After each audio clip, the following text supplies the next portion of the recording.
roads? It's the Ernest Hancock Show. Where we're going, there aren't any roads.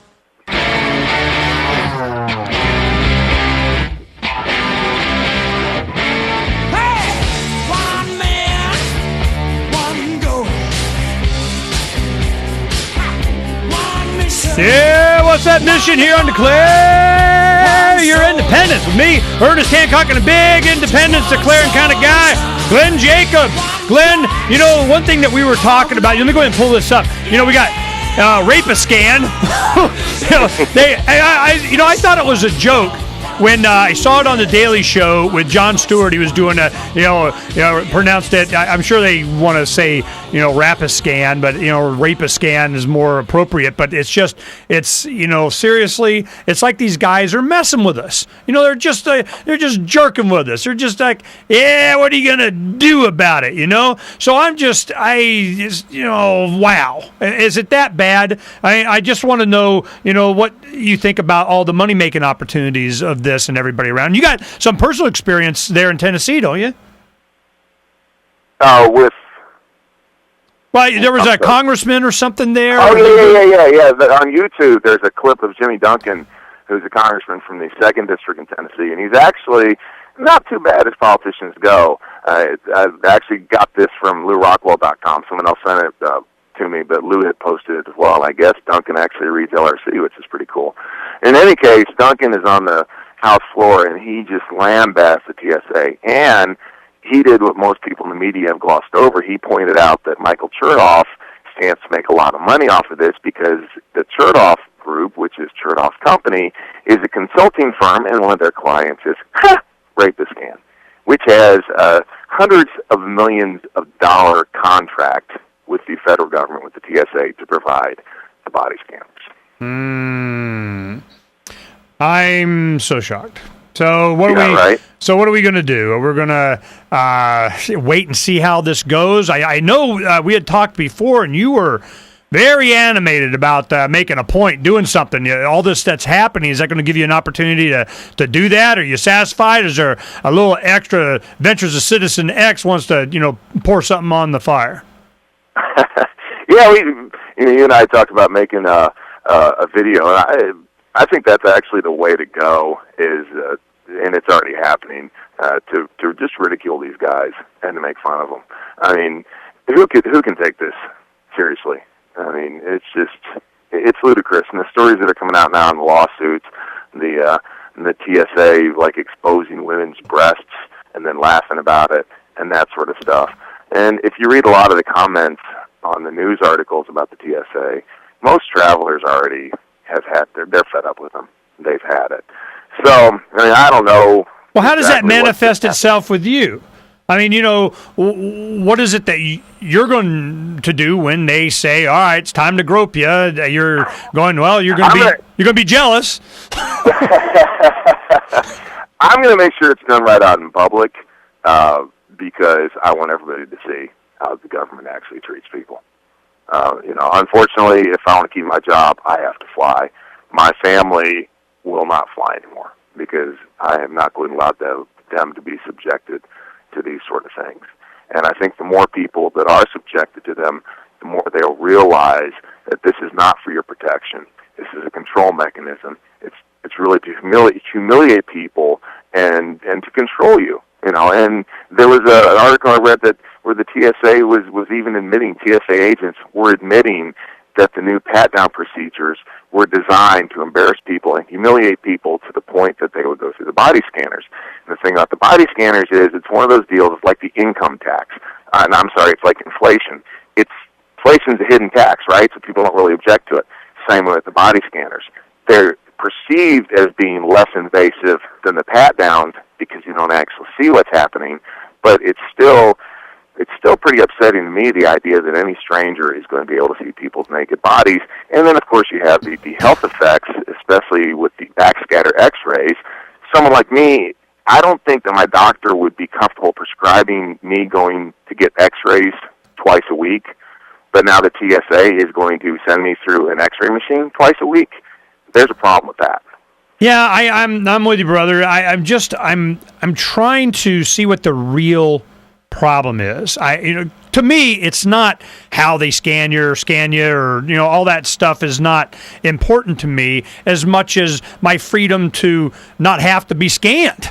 Right, exactly. Can I get on Fly and Die Airlines? I mean, do I have that option? I'd like to, just do something else. But that's not what's going on here. So I'm really concerned that we're losing what the real issues are. Is they've taken choices away. We are, and it's like I said at the start of our segment here. It's about a paradigm shift, and it's about getting people to ask the question of, should the government be involved in providing the service? And I guess what's sort of amazing to me and to you too is the fact that things that if a private company did these things would be completely unacceptable, would be outrageous, people wouldn't patronize that business. It's perfectly okay if the government does it. Can you imagine if Carnival Cruise Lines, for example, decided that they would have to subject everyone that was going to utilize their service to the same thing that the government, the TSA, is doing? No one would get on cruise ships anymore. Well, at least they have the option. Right. Well, and it's the same here. There's one.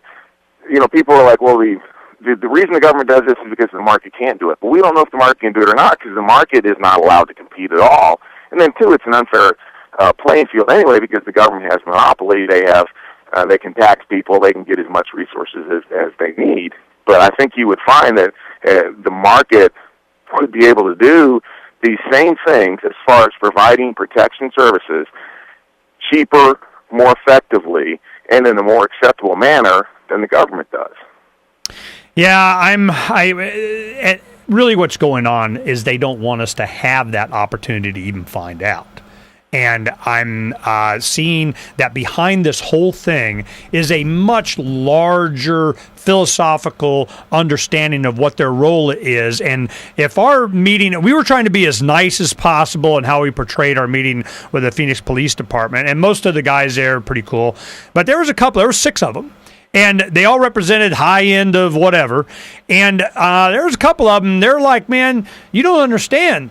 We are the law. You will respect our authority.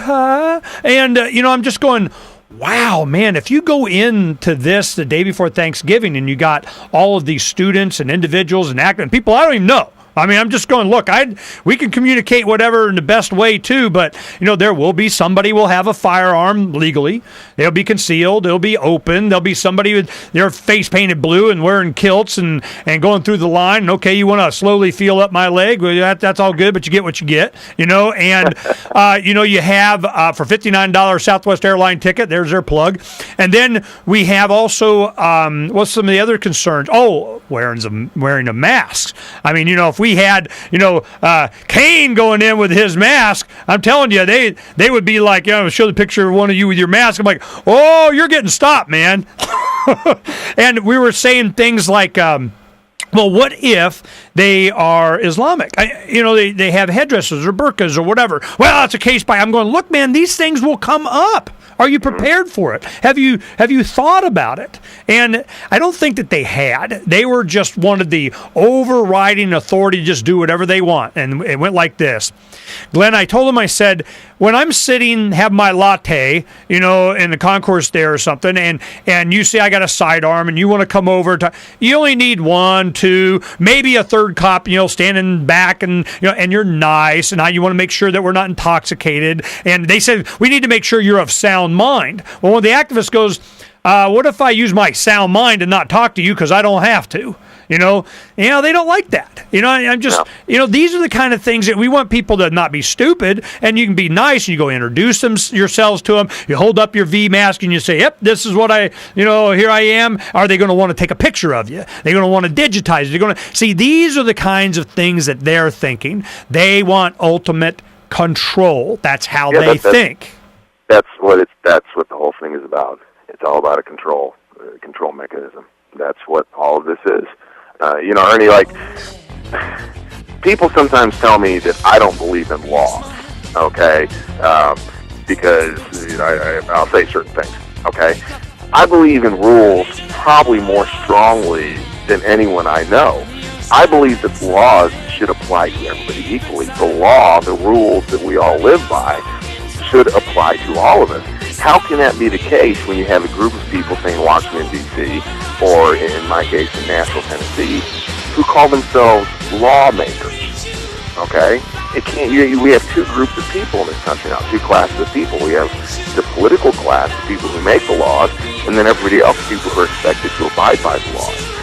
So that's one of the things that really frustrates me is when people say that I don't believe in rules and I don't believe in laws. I do. I believe in them, like I said, more strongly than most folks do. I just believe that they should be applied to everyone equally. Yes, they should. Glenn, thanks for coming on, man.